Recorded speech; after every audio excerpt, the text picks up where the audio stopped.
राजा L की कथा जब लक्ष्मण ने अश्वमेघ यज्ञ के विशेष आग्रह किया तो श्री रामचंद्र जी अत्यंत प्रसन्न हुए और बोले, हे सौम्य, इस विषय में मैं तुम्हें राजा एल की कथा सुनाता हूँ। प्रजापति करदम के पुत्र एल वाहलिक देश के राजा थे। एक समय शिकार खेलते हुए वे उस स्थान पर जा पहुंचे जहां स्वामी कार्तिकेय का जन्म हुआ था और भगवान शंकर अपने सेवकों के साथ पार्वती का मनोरंजन करते थे। उस प्रदेश में शिव की माया से सभी प्राणी स्त्री वर्ग के हो गए थे। नर, पशु, पक्षी या मनुष्य कोई भी दृष्टिगत नहीं होता था।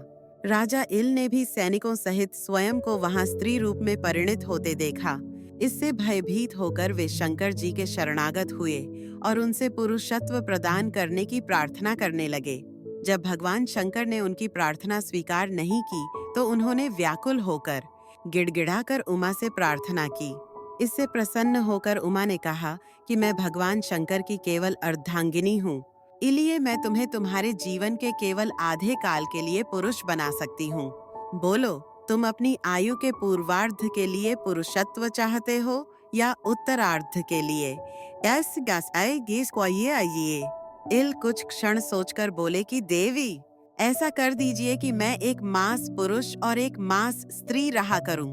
पार्वती जी ने तथास्तु कहकर उनकी इच्छा पूरी कर दी। इस वरदान के फलस्वरूप इल प्रथम मास में त्रिभुवन सुंदरी नारी बन गए तथा इल से इला कहलाने लगे। इल उक्त क्षेत्र से निकलकर उस सरोवर पर पहुंचे जहां सोमपुत्र बुध तपस्या कर रहे थे। इला पर दृष्टि पड़ते ही बुध उस पर आसक्त हो गए एवं उसके साथ रमण करने लगे। उन्होंने राजा के साथ आए स्त्री रूपी सैनिकों का वृत्तांत जानकर उन्हें किमपुरुषी किन्नरी होकर पर्वत के किनारे रहने का निर्देश दिया। उन्होंने आग्रह करके इल को 1 वर्ष के लिए वहीं रोक लिया। 1 मास पश्चात इला ने इल के रूप में पुरुषत्व प्राप्त किया। अगले मास वे फिर नारी बन गए। इसी प्रकार यह क्रम चलता रहा और 9वें मास में इला ने पुरुरवा को जन्म दिया।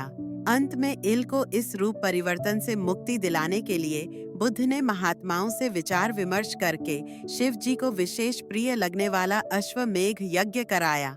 इससे प्रसन्न होकर शिव जी ने राजा इल को स्थायी रूप से पौरुष प्रदान किया।